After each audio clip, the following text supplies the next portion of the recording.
नमस्कार, यो हो समाचारमा स्वागत छ। म शशि नेपाल। म अपेक्षा तिमिल सेना। सुरु गरौँ अहिलेसम्मका प्रमुख समाचारबाट।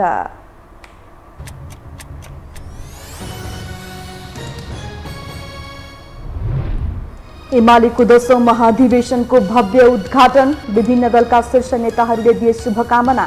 देशमा विकासको लहर ल्याउन एमालेको विकल्प नभएको ओलीको जिकिर। एमाले महाधिवेशनमा सहभागी विदेशी पाहुनाले भोलि शुभकामना मन्तव्य दिने। चिनिया कम्युनिस्ट पार्टी अनुपस्थित। वर्तमान केन्द्रीय कमिटिको अन्तिम बैठक आज बस्दै। न्यायालयको विवादबारे आन्दोलित कानून व्यवसायी र प्रधानमन्त्री देउबाबीच छलफल। केही दिनभित्र गठबन्धनमा छलफल गरेर समाधान निकाल्ने देउबाको आश्वासन। राष्ट्रिय जनगणना बिना अवरोध देशभर सम्पन्न। नेपालको जनसङ्ख्या 2,80,00,000 3 करोडको हाराहारीसम्म पुग्ने अनुमान। र नेपालद्वारा मलेसिया 6 विकेटले पराजित। 3 जितसँगै 6 अङ्क जोड्न सफल नेपाल ग्लोबल छनौटमा पर्ने सम्भावना कायमै।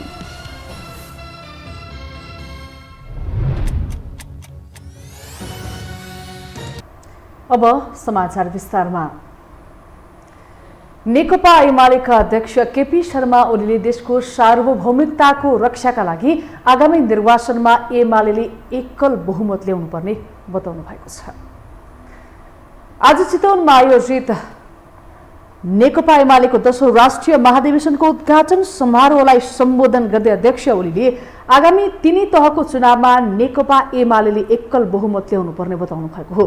देशको सार्वभौमिकताको रक्षा, लोकतन्त्रको रक्षा र संविधानको रक्षा गर्दै कार्यान्वयन गर्नका लागि एमालेले एकल बहुमत ल्याउनु पर्नेमा उहाँले जोड दिनुभयो। संविधानको गलत व्याख्यालाई सच्याएर अगाडि बढ्न र देशमा विकासको लहर ल्याउनका लागि पनि एमालेको एकल बहुमत आवश्यक रहेको उहाँले बताउनुभयो। चुनाव आउँदैछ, प्रदेश सभाका लागिका चुनाव आउँदैछन् र संघीय चुनाव आउँदैछ। म हाम्रा कमरेडहरूलाई भन्न चाहन्छु, हाम्रा साथीहरूलाई भन्न चाहन्छु, समर्थक शुभेच्छुक आम नेपाली दिदीबहिनी दाजुभाइहरूलाई भन्न चाहन्छु, मैले धेरै भनिरहनु पर्ला जस्तो लाग्दैन। हामी अब चुनावको तयारीतर्फ पनि जानेछौँ। हामी जनमतको तयारी गर्नेछौँ। एकातिर जनमतको तयारी, जनमतबाट हामीले एकल बहुमत ल्याउनु पर्ने छ यस देशका लागि, एमालेका लागि होइन। एमालेका लागि बहुमत होइन, देश बनाउनका लागि, यस देशको सार्वभौम सत्ताको रक्षा गर्नका लागि। कार्यक्रममा सम्बोधनका क्रममा एमाले अध्यक्ष ओलीले नेकपा माओवादी केन्द्रका अध्यक्ष पुष्पकमल दाहाल प्रचण्डले शान्ति प्रक्रियालाई टुङ्ग्याउन नचाहेको आरोप लगाउनु भयो।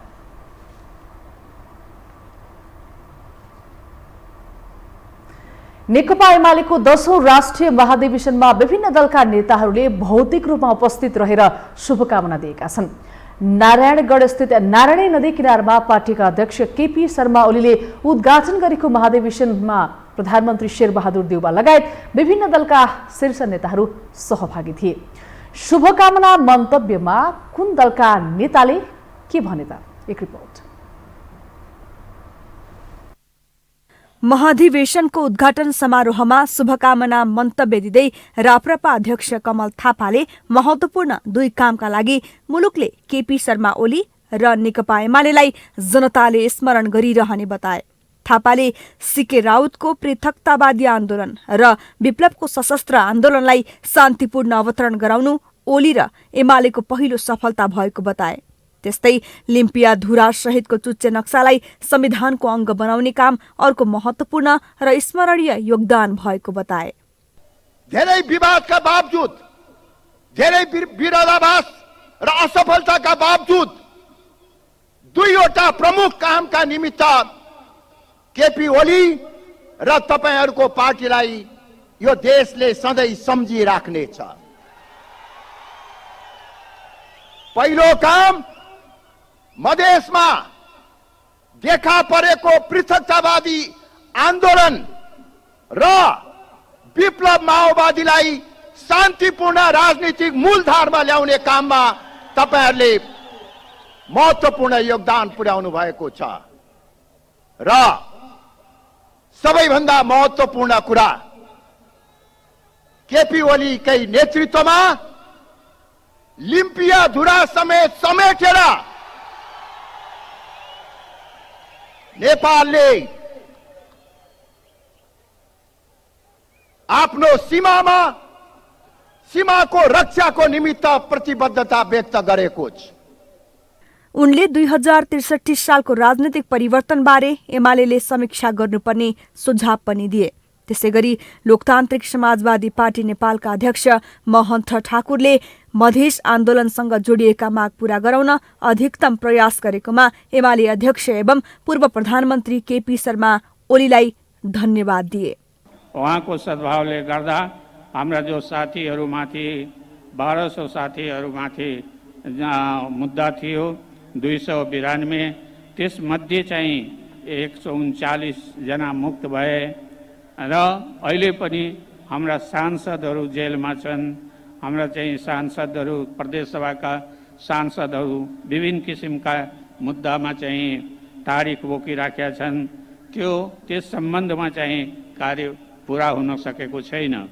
त्यसैगरी जनता समाजवादी पार्टी नेपालका अध्यक्ष उपेन्द्र यादवले नेकपा महाधिवेशनको उद्घाटन सत्रमा शुभकामना मन्तव्य दिँदै यादवले संविधानलाई अझ समावेशी र संघीयतालाई अझ प्रभावकारी बनाउन सबै राजनीतिक दलले योगदान गर्नुपर्ने बताए। राष्ट्रिय एजेन्डा बनाउन अझै सकिएको छैन।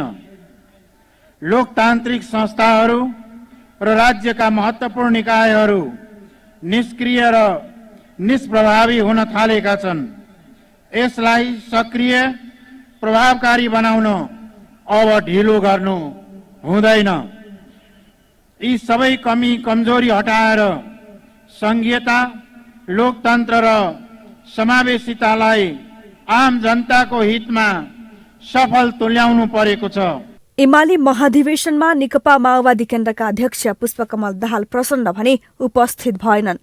पार्टीको तर्फबाट उपस्थित नेता लीलामणि पोखरेलले कम्युनिस्ट आन्दोलन पुनः एकताको दिशामा जानुपर्ने बताए।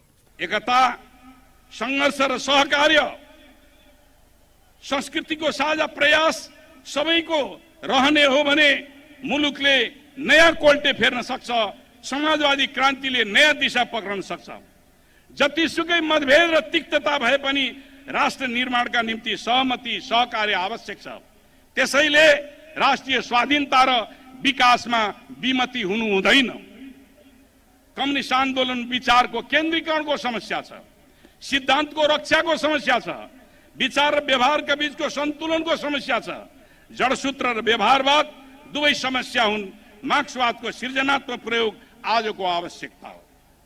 कम्युनिस्ट आन्दोलन अगाडि बढाउन समाजवाद निर्माणका लागि कम्युनिस्ट पार्टीको एकता र ध्रुवीकरण अनिवार्य छ। कार्यक्रममा राष्ट्रिय जनमोर्चाका अध्यक्ष चित्रबहादुर केसीले राजनीतिक दलहरू मिलेर हासिल गरेको उपलब्धि रक्षा गर्ने कि गुमाउने भन्ने परीक्षाको घडी आएको बताए। त्यसैगरी प्रधानमन्त्री एवं नेपाली कंग्रेसका सभापति शेरबहादुर देउवाले नेकपा एमालेका अध्यक्ष केपी शर्मा ओली र आफू जेलमेट भएको बताए। देउवाले लोकतन्त्र स्थापनाका लागि ओली सहित धेरै वामपन्थी नेताहरूसँगै आफू पनि जेल बसेको स्मरण गरे। नेकपा एमालेका अध्यक्ष ओलीजी लगायत हामी जेलमा पनि हामी उहाँका साथीहरू लगायत वामपन्थी साथीहरू लगायत म पनि जेलमा हामी सबै जेलका साथीहरू हौँ। जेलमा हामी जेलमेट पनि हौँ। यी सब कुराहरू हामीले सबै भोगेका हौँ। हिजोका दिनमा भोगेका दुःखहरूलाई ध्यानमा राखेर भोलिका दिनमा कुनै नेपालीलाई पनि दुःख नपरोस्, यस्तो किसिमको परिस्थिति नहोस् भने हामी सचेत हुनुपर्छ लाग्छ मलाई। मेरो नेतृत्वको सरकारले यिनी मूल्य र मान्यतालाई संस्थागत गर्न कटिबद्ध छ। नेकपा एमाले सरकारका विविध विधानअनुसार स्थिति बसाल्ने काममा साथ दिनुपर्दछ। नेपालका राजनीतिक दलहरूले मिलेरै संविधान सभाबाट संविधान जारी गरेको स्मरण गराउँदै देउवाले राजनीतिक असहमतिहरूको समाधान संविधान प्रदत्त विधिबाट खोजिनुपर्ने बताए। अब बाँकी समाचार। नेपालको सबैभन्दा ठूलो कम्युनिस्ट पार्टी नेकपा एमाले आज तामझामका साथ 10औं राष्ट्रिय महाधिवेशन उद्घाटन गरेको छ। एमालेको महाधिवेशनमा सम्बोधन गर्न तथा शुभकामना दिन नेपालका केही राजनीतिक दल र विदेशी दलका प्रतिनिधि सहभागी भए, तर चिनिया कम्युनिस्ट पार्टीको अनुपस्थितिले केही प्रश्नहरू जन्माएको छ। एक रिपोर्ट। निम्तो पाएर पनि नेकपा एमालेको 10औं राष्ट्रिय महाधिवेशनमा नेकपा माओवादी केन्द्रका अध्यक्ष पुष्पकमल दाहाल प्रचण्ड सहभागी भएनन्। प्रचण्डको अनुपस्थितिलाई व्यस्तताको नाम दिइए पनि उनी पछिल्लो समय ओलीसँग झाँगिएको दरारपूर्ण सम्बन्धकै कारण एमाले महाधिवेशनलाई बेवास्ता गर्ने तहमा पुगेका हुन्। कम्युनिस्ट पार्टीको महाधिवेशनमा सहकर्मी कम्युनिस्ट पार्टीको उपस्थितिलाई महत्त्वका साथ हेरिन्छ, तर प्रतिनिधिका रूपमा स्थायी कमिटी सदस्यलाई पठाएर टारेका प्रचण्ड निम्तो पाएर पनि सहभागी भएनन्। नेकपा एकीकृत समाजवादीका अध्यक्ष माधव कुमार नेपाललाई निम्तो नै थिएन। अन्य वामपन्थी दलका नेताहरू मोहन वैद्य किरण, नेत्र विक्रम चन्द विप्लव, सीपी मैनाली र सीपी गजुरेल जस्ता कम्युनिस्टहरूको समेत सहभागिता देखिएन, जसले नेपालका वामपन्थी कम्युनिस्टहरू एकअर्कासँग हार्दिकता देखाउन पनि असफल रहेको स्पष्ट देखाएको छ। हाम्रो पार्टीको अध्यक्ष अनुपस्थित हुनुभएको विशेष कामले गर्दाखेरि पार्टीको प्रतिनिधिको रूपमा यहाँहरूका बीचमा उभिएको छु। समाजमा अन्तर्विरोधहरू स्थिर हुँदैनन्, सामाजिक परिवेश पनि बदलिरहन्छन्, त्यसैले द्वन्द्व तथा अन्तर्विरोधहरू पनि सधैँ एक रूपमा रहन्नन्। सामाजिक शक्तिहरूका बीचमा एकता, द्वन्द्व, फेरि एकता, फेरि द्वन्द्व र रूपान्तरण हुने गर्दछ। एमालेको महाधिवेशनमा नेपालका कम्युनिस्ट मात्रै होइनन्, विदेशी कम्युनिस्टहरूले समेत व्यवस्था गरेका छन्। भारतीय कम्युनिस्ट पार्टी सहितका केही कम्युनिस्ट प्रतिनिधि भौतिक रूपमै सहभागी भए, तर नेपाली कम्युनिस्टहरूको आदर्श मानिएको चिनिया कम्युनिस्ट पार्टी भने केन्द्रीय नेतृत्व चयन जस्तो महत्त्वपूर्ण घडीमा उपस्थित भएन। औपचारिकताका लागि शुभकामना सन्देश पठाए पनि चिनिया कम्युनिस्ट पार्टीको व्यवस्थालाई ओलीसँगको पछिल्लो तिक्तताकै रूपमा हेरिएको छ। ओलीजी बढी त्यो के सामन्त गोयल आइसकेपछि भारततिर लसिएको कुरा त जगजाहेर छ नि। यसैले उनीहरू त्यति खुसी चाहिँ छैनन्। उत्तर भरे उनीहरू चाहिँ नेपालमा कम्युनिस्टहरू फुटेको हेर्न नचाहने, मिल भनेपछि ओलीलाई नपस्ने। म तिमी नै सर्वेसर्वा हो, जे मन लाग्छ तिमीले गर, हाम्रो समर्थन छ भन्नु पर्ने, जो चाइनिज कम्युनिस्ट पार्टीले भनेन। ओलीको बलियो राजनैतिक उदयले सशङ्कित भारत आफै चीनको प्रभाव वृद्धि हुने डरले सम्बन्ध सुधार्न आतुर देखिएको थियो, किनकि अघोषित नाकाबन्दीका विरुद्ध ओलीले भारतलाई चिढ्याउनुसम्म चिढ्याएपछि सम्बन्धमा खटपट आएको थियो। तर सम्बन्ध सुधारको सही मौका खोजिरहेका बेला सामन्त गोयलसँगको ओली भेट नै चीन रिसाउने कारण बन्न पुग्यो। नेकपा विभाजन चीनले चाहेको थिएन, एमालेको विभाजन पनि चीनको इच्छा विपरीत नै भएको हो, किनकि चीन नेपालका कम्युनिस्टहरू टुटफुट भएको भन्दा पनि एक भएर गएको हेर्न चाहन्छ। तर भारतसँग ओलीको बढ्दो झुकावकै कारण चीन एमालेको महाधिवेशनमा सहभागी नभएको परराष्ट्र मामिलाका जानकारहरू बताउँछन्। यद्यपि नेताहरू मूल कारण भने कम्युनिस्टहरूकै बीचको आपसी द्वन्द्व भएको बताउँछन्, जुन कुरा शुक्रबार एमालेको महाधिवेशन सम्बोधन गर्दै राष्ट्रिय जनमोर्चाका अध्यक्ष चित्रबहादुर केसीले समेत प्रस्ट्याएका छन्। 2006 सालमा जब यसको स्थापना भयो, त्यो बेलादेखि नै अन्तर्विरोध एकता चल्दै आएको छ। पार्टीभित्र चल्ने अन्तर्विरोध एकता, सर्वसाधारण जनताले अन्तर्विरोध नभए हुँदो, एकता नभए हुँदो, सबै कम्युनिस्टहरू एकै ठाउँ जम्मा भए हुँदो भन्ने चाहना राख्छन्, तर व्यवहारमा त्यो हुँदो रहन्छ। नेपालका ससाना कम्युनिस्ट पार्टीहरूले समेत आफ्नो महाधिवेशनमा निम्तो दिँदा चीनबाट कोही न कोही नेताहरू आइपुग्थे, तर यसपटक नेपालको सबैभन्दा ठूलो कम्युनिस्ट पार्टीको महाधिवेशनमा चीनले प्रतिनिधि नै नपठाउनुमा केही प्रश्न गर्न सकिएला। तर कोभिडको महामारीपछि चीनका राष्ट्र अध्यक्ष सी चिनफिङले महत्त्वपूर्ण अन्तर्राष्ट्रिय सम्मेलनलाई समेत भिडियो मार्फत सम्बोधन गर्ने गरेका छन्। तथापि अमेरिका सहित युरोपेली मुलुकहरू मात्रै होइनन्, अस्ट्रेलियाले समेत नाका खोलिसक्दा चीनले नेपालसँग सीमा खोलेको छैन। अहिलेसम्म चीनसँग कुनै हवाई उडान सुरु भएको छैन। उत्तरी सीमामा रहेका नाकाहरूमा चीनिया कडाई अनौठो र रहस्यमय देखिन्छ। यसले नेपालका कम्युनिस्टहरूसँग चीन आजित भएको उदाहरण एमाले महाधिवेशनमा उपस्थित नहुनुलाई लिन त सकिन्छ, तर जबसम्म नेपाली कम्युनिस्टहरू एक हुन सक्दैनन् तबसम्म विदेशीहरूले पत्याउन सक्दैनन् भन्ने सबक पनि चीनले सिकाएको छ। यो हो टेलिभिजनका लागि क्यामेरामा आशिष तामाङका साथमा सन्तोष बिके थापा, काठमाडौँ। 9औं महाधिवेशनबाट निर्वाचित नेकपा एमालेको केन्द्रीय कमिटीको अन्तिम बैठक आज बस्दैछ। एमाले केन्द्रीय कमिटीको अन्तिम बैठक जंगल क्राउन होटल सौराहामा साँझ 8 बजे बस्ने बताइएको छ। बैठकमा 9औं महाधिवेशनपछि समीक्षा, 10औं महाधिवेशन उद्घाटन सत्रको समीक्षा लगायतका विषयमा छलफल हुनेछ। यस्तै नेतृत्व चयन लगायतका विषयमा पनि बैठकमा छलफल हुनेछ। नेपाल बार एसोसिएसनका पदाधिकारी र आन्दोलित कानुन व्यवसायीहरूले प्रधानमन्त्री शेरबहादुर देउबासँग छलफल गरेका छन्। आज प्रधानमन्त्री निवास बालुवाटार पुगेका कानुन व्यवसायीहरूले प्रधान न्यायाधीश सोलेन्द्र शमशेर जबराको राजीनामाबारे प्रधानमन्त्रीसँग छलफल गरेका हुन्। छलफलपछि नेपाल बार एसोसिएसनका अध्यक्ष चण्डेश्वर श्रेष्ठले अहिलेको अदालतको समस्या समाधान भनेकै प्रधान न्यायाधीशको राजीनामा भएको बताउनुभयो। उहाँले प्रधानमन्त्रीसँग प्रधान न्यायाधीशको राजीनामाको माग गरेको र प्रधानमन्त्रीले सत्तारूढ गठबन्धनसँग छलफल गरेर केही दिनभित्रै समस्याको समाधान गर्ने जानकारी गराउनु भएको बताउनुभयो। प्रधानमन्त्रीज्यूले अहिले सत्तामा गठबन्धनको रूपमा रहनुभएका दलहरूसँग आज भोलि नै हामी छलफल गर्छौँ र यसको 1-2 दिनमै यसको चाहिँ हामीले एउटा हाम्रो दृष्टिकोण चाहिँ यसको लागि निकासको लागि उहाँको बहिर्गमनको लागि हामीले जे भनेका थियौँ त्यो विषयहरूमा गम्भीरतापूर्वक उहाँले दिनुभएको छ र उहाँले योभन्दा अगाडि पनि जानकारीमा छ र अहिले पनि यहाँहरूबाट यो जनताको प्रतिनिधिको रूपमा रहनुभएका कानुन व्यवसायीहरूले ल्याउनु भएको विषयलाई लिएर हामी छलफल गर्छौँ। प्रधानमन्त्रीसँगको छलफलमा सहभागी सर्वोच्च बारका अध्यक्ष पूर्णमान साक्यले वकिल र न्यायाधीशको तर्फबाट प्रधान न्यायाधीशले विश्वास गुमाइसकेकाले राजीनामा दिन आवश्यक रहेका कुरा प्रधानमन्त्रीलाई बताएको सञ्चारकर्मीहरूलाई बताउनुभयो। प्रधान न्यायाधीशले अब अहिले वकिलहरूकोबाट पनि विश्वास गुमाइसकेको छ।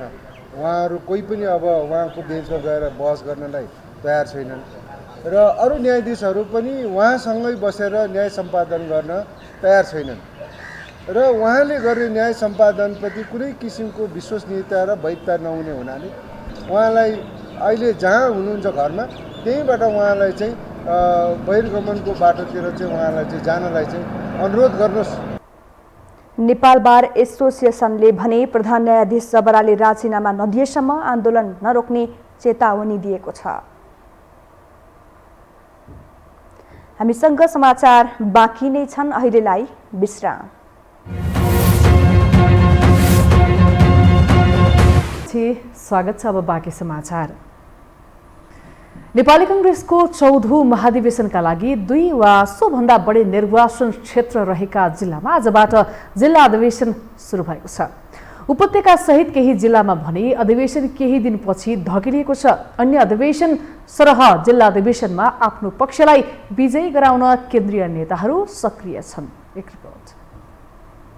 नेपाली कांग्रेसको आसन्न 14औं महाधिवेशनका लागि शुक्रबारबाट 2 वा सोभन्दा बढी निर्वाचन क्षेत्र भएका जिल्लाहरूमा जिल्ला अधिवेशन सुरु भएको छ। गुटगत मतभेद र विवादका कारण महाधिवेशन नै हुने नहुने संकटका बीच जसोतसो अधिवेशनहरू भइरहेको छ। जारी अधिवेशन गुटगत प्रतिस्पर्धाका कारण केही कठिन, रोचक र अन्योलतापूर्ण परिस्थितिकै बीच जिल्ला अधिवेशनसम्मको यात्रा तय गरिसकेको छ।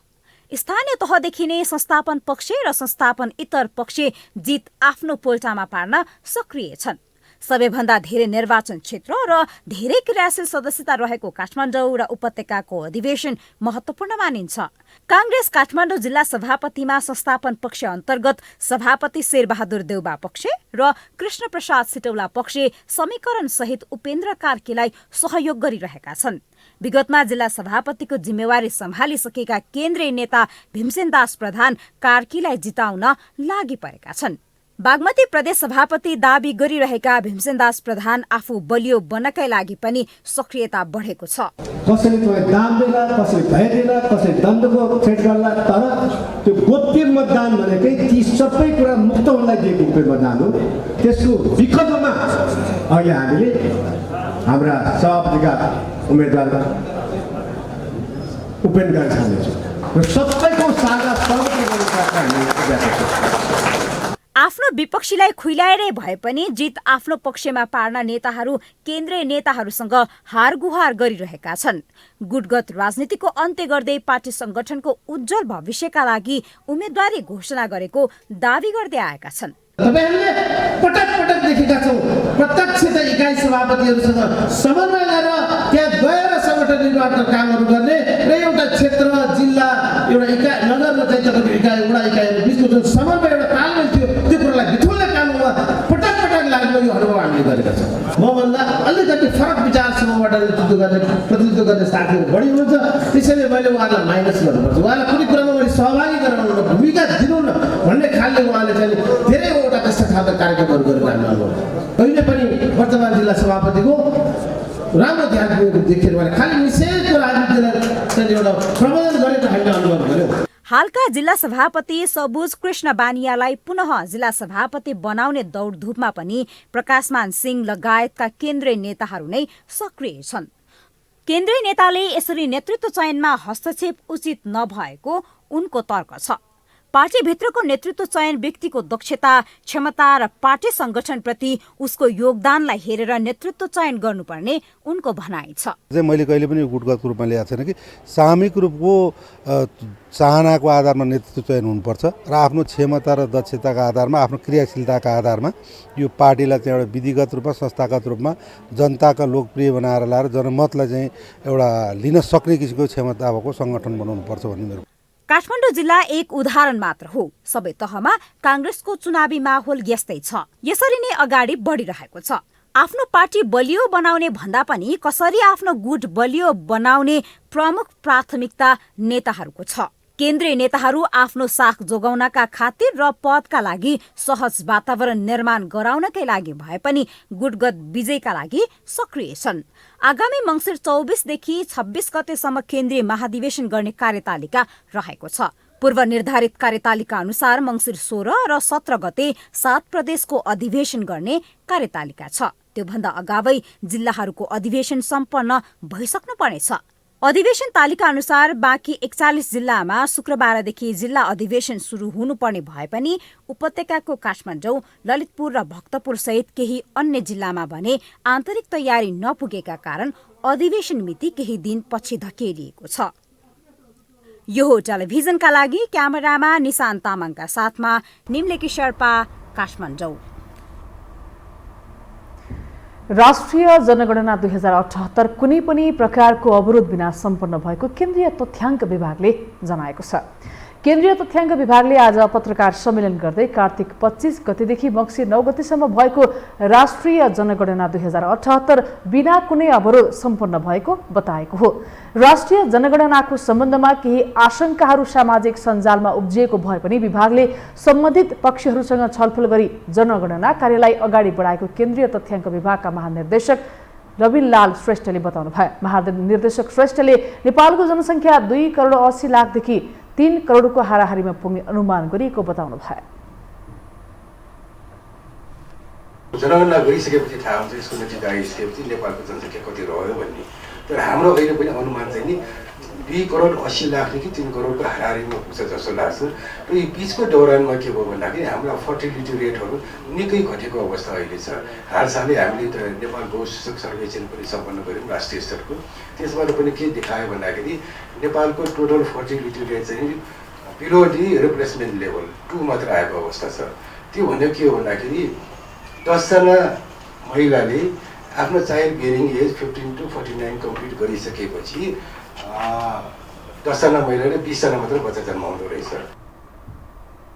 केन्द्रीय तथ्याङ्क विभागले देशभरका सम्पूर्ण भूभागमा जनगणना सम्पन्न गरिसकेको बताएको छ। केही विवादित क्षेत्रहरूमा भने कूटनैतिक पहल गरी छिट्टै गणना सम्पन्न गर्ने पनि जनाएको छ।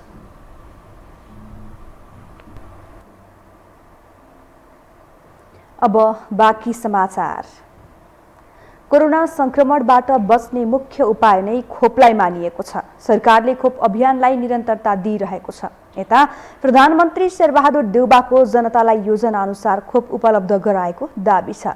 के चैत्र मसान्तसम्म सबैले पाउलान् त खोप? एक रिपोर्ट। नेपालमा गत माघदेखि कोरोना विरुद्धको खोप सुरु गरिएको थियो। हालसम्म आइपुग्दा झण्डै 2 करोड खोप उपलब्ध भएको छ, जसमध्ये कुल जनसङ्ख्याको 30% जनसङ्ख्यालाई पहिलो मात्रा र 26% जनसङ्ख्यालाई दोस्रो मात्राको खोप प्रदान गरिएको छ भने कोभिसिल्ड, भेरोसेल, जोन्सन एन्ड जोन्सन, एस्ट्राजेनेकाको खोप दिइरहेको छ। सरकारले उच्च जोखिमका स्वास्थ्यकर्मी, अग्रपङ्क्तिमा रहेर काम गर्ने व्यक्ति र उमेर अनुसार 50 वर्षभन्दा माथिकालाई खोप दिइएको छ। अब 18 वर्षभन्दा माथिका कोरोना भाइरस विरुद्धको खोप लगाउन छुटेका सबैलाई खोप लगाउन थालिसकेको छ। यस्तै खोप लगाउन छुटेका सबैलाई खोप केन्द्रमा गई खोप लगाउन सरकारले आह्वान पनि गरेको छ। अहिलेसम्म सरकारले आगामी पुष मसान्तभित्र 2/3 र चैत मसान्तसम्म लक्षित सबैलाई खोप लगाउने लक्ष्य राखेको छ। पहिलो कुरो त भएका स्वास्थ्य चौकी, जिल्ला स्वास्थ्य कार्यालयदेखि लिएर अस्पतालहरू हामी कहाँ जे जति छन् जिल्लामा, ती सबैबाट नियमित बार नभनिकन नियमित नै खोप उपलब्ध गराउनु पर्यो। यता प्रधानमन्त्री शेरबहादुर देउवाले पनि कोभिड-19ले आक्रान्त भएको बेला सबै जनतालाई कोरोना विरुद्धको खोप पुर्याउन आफ्नो पहिलो लक्ष्य भएको र त्यसै अनुसार लक्ष्य हासिल गरिरहेको बताए। कोभिड-19 को महामारीले आक्रान्त भएको बेला सबै नागरिकलाई खोप पुर्याउनु हाम्रो पहिलो कर्तव्य थियो। सबैको सहयोगले यो सरकार यो लक्ष्य हासिल गर्दैछ। नागरिकका जीवन रक्षा गर्ने यस महान कार्यमा सबै राजनीतिक दल र सामाजिक संस्था तथा नागरिकहरू, विभिन्न मित्र राष्ट्र तथा दातृ संस्थाबाट प्राप्त सहयोगको म हार्दिक सराहना व्यक्त गर्दछु। कोरोना भाइरसको सङ्क्रमण अहिले न्यूनीकरण भएको छ। आर्थिक अवस्था सामान्य हुँदैछ। लोकतान्त्रिक संविधानको अक्षर भावना अनुरूप देशमा सुशासन, सद्भाव, समृद्धि कायम गर्न मेरो पार्टी कटिबद्ध छ। मैले नेतृत्व गरेको वर्तमान सरकार यिनै मान्यताका आधारमा चल्ने विश्वास दिलाउन चाहन्छु। सबैको सहयोगबाट संसदभित्र प्रतिनिधित्व गर्ने संसद बाहिर रहेका राजनीतिक दलहरूसँग सहकारी गरी देश र जनतालाई केन्द्रमा राखेर साझा धारणाका आधारमा अगाडि बढ्ने कुरामा म प्रतिबद्ध छु। खोप आइसकेपछि त्यसलाई सरल तथा गुणस्तर हिसाबले दिनुपर्ने हुन्छ। अझै पनि प्रशस्त मात्रामा खोप केन्द्र राख्न नसक्दा जहाँ जहाँ खोप केन्द्र छन् त्यही भिडभाड भएका छन्, जसका कारण संक्रमण त्यहीबाट फैलन थप मद्दत पुगेको छ। त्यसैले अझै पनि संक्रमण नियन्त्रणमा नआइसकेको हुँदा सतर्कता अपनाउन आवश्यक छ। यो हो टेलिभिजनका लागि लीलामाया ठटाल, काठमाडौँ। पछिल्लो 24 घण्टामा देशभर 270 जनामा कोरोना भाइरसको संक्रमण पुष्टि भएको छ। स्वास्थ्य तथा जनसङ्ख्या मन्त्रालयको विवरण अनुसार 10,446 जनामा गरिएको पिसिआर तथा एन्टिजेन परीक्षणमा 270 जना संक्रमित भेटिएका हुन्। यस्तै आज 2 जना संक्रमितको ज्यान गएको छ भने 302 जना संक्रमित संक्रमण मुक्त भएका छन्। मन्त्रालयको विवरण अनुसार हाल देशभर 7,287 जना सक्रिय संक्रमित रहेका छन्। हाल नेपालमा कोरोना संक्रमणबाट निको हुनेको दर 97% रहेको छ।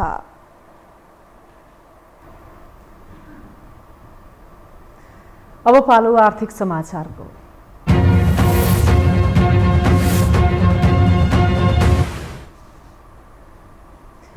एसियाली विकास बैंक एडीबीले ऊर्जा क्षेत्रको विकासका लागि 7 अर्ब 8 करोड रुपैयाँ 60 मिलियन अमेरिकी डलर बराबरको ऋण सहयोग गर्ने भएको छ। आज अर्थ मन्त्रालयमा आयोजित कार्यक्रममा एसियाली विकास बैंक एडीबी र अर्थ मन्त्रालय बीच नेपालको ऊर्जा क्षेत्रको विकासका लागि ऋण सहायता सम्बन्धी सम्झौता भएको हो। सम्झौतामा अर्थ मन्त्रालयका सचिव मधु कुमार मरासुनी र एडीबीको तर्फबाट नेपाल निर्देशक अर्नाउड काचोइसले हस्ताक्षर गर्नुभयो।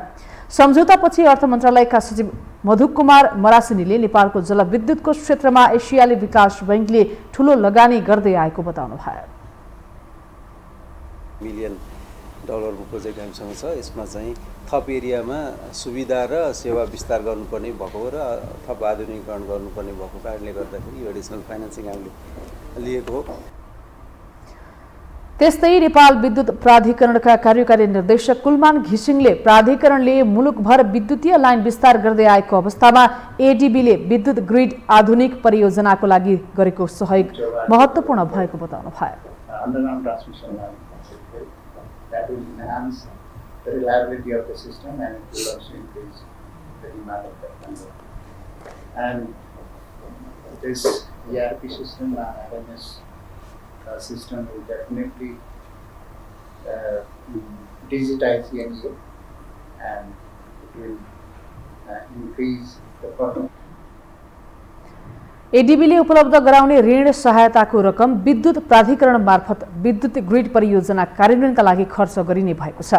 एडीबीले नेपालको ऊर्जा क्षेत्रको विकासका लागि जलविद्युत प्रसारण लाइन तथा वितरण लाइनको निर्माण तथा स्तर उन्नतिका लागि ऋण सहायता उपलब्ध गराउँदै आएको छ। हामीसँग अन्तर्राष्ट्रिय र खेल समाचार बाँकी नै छन्, अहिलेलाई विश्राम।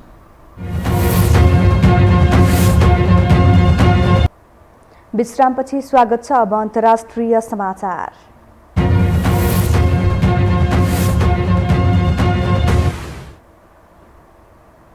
रुसको एक कोइला खानीमा भएको दुर्घटनामा परि 52 जनाको मृत्यु भएको छ। बीबीसीका अनुसार यो रुसको लागि पछिल्लो एक दशक यताकै सबैभन्दा ठूलो खानीमा देखिएको सङ्कट हो। समाचारमा उल्लेख गरिए अनुसार खानीभित्र बाहिरको हावा जाने ठाउँमा आग लागि भएको थियो, जसका कारण निसासिए र भित्र रहेका मजदुरहरूको मृत्यु भएको हो। 285 जना काम गरिरहेको लिस्ट भेन्नाया खानीमा दुर्घटनापछि मानिसहरू भागेका थिए। अधिकारीहरूका अनुसार दुर्घटनामा परि 49 जना घाइते भएका छन्। उनीहरूमध्ये 4 जनाको अवस्था गम्भीर छ। दुर्घटनापछि खानीमा ठूलो मात्रामा मिथेन ग्यास निस्किएसँगै अहिले उद्धार कार्य रोकिएको अधिकारीहरूले बताएका छन्। यसबाट खानीमा विस्फोट हुन सक्ने आशंका गरिएको छ। यसअघि खानीमा फँसेका मानिसको उद्धार गर्न गएका 6 जनाको पनि मृत्यु भएको थियो। खानीका निर्देशक सहित 3 जनालाई सुरक्षामा लापरवाही गरेको आरोपमा प्रहरीले पक्राउ गरेको छ।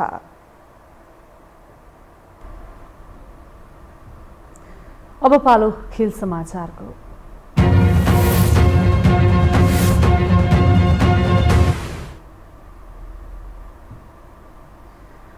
आईसीसी टी20 विश्वकपको एसियाली छनौट अन्तर्गत आज भएको खेलमा नेपालले मलेसियालाई पराजित गरेको छ। आज भएको खेलमा नेपालले मलेसियालाई 6 विकेटले पराजित गरेको हो। मलेसियाले दिएको 93 रनको लक्ष्य नेपालले 10 बल बाँकी हुँदै 4 विकेट गुमाएर पूरा गर्यो। नेपालले मलेसियालाई हराउँदै ग्लोबल छनौटको सम्भावना कायम राखेको छ। नेपालले 3 जितसँगै 6 अङ्क जोडेको छ। आयोजक युएईले पनि लगातार 3 खेल जित्दै 6 अङ्क जोडेको छ। हङकङले 2 खेल जित्दै 4 अङ्क जोडेको छ। भुटानले पनि 3 मध्ये 1 खेल जित्दा कुवेतले भने 3 वटै खेलमा पराजय भोगेको छ। अब मौसम सम्बन्धी जानकारी।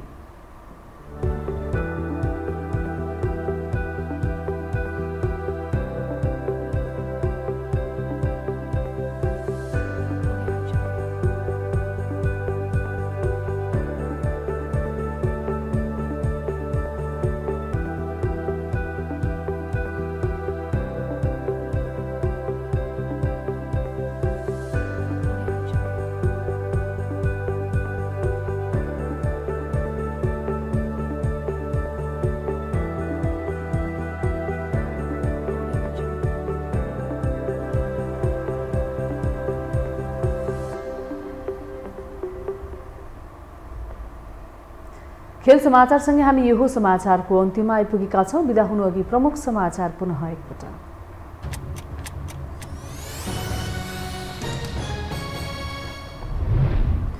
एमालेको 10औं महाधिवेशनको भव्य उद्घाटन, विभिन्न दलका शीर्ष नेताहरूले दिए शुभकामना।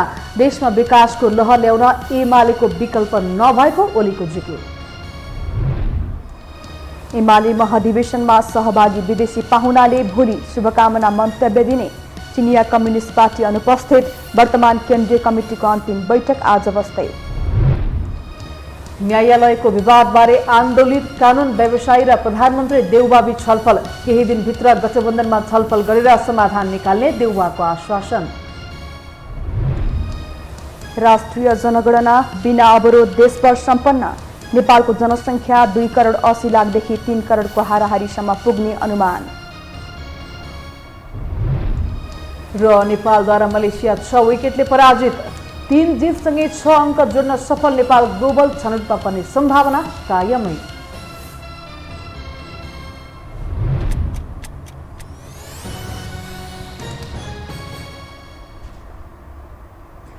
हवस् त यो समाचार सकियो। समाचार बुलेटिनका साथै यो टेलिभिजनका सम्पूर्ण कार्यक्रम यो टेलिभिजन.com, यो खबर.com, युट्युब र फेसबुकमा पनि पढ्न र हेर्न सक्नुहुनेछ। मोबाइलमा यो टिभी एप डाउनलोड गरी हामीलाई प्रत्यक्ष हेर्न सक्नुहुनेछ। तथ्य सहितको निष्पक्ष समाचार तथा मनोरञ्जनका लागि हेर्दै रहनुहोला यो टेलिभिजन। नमस्कार।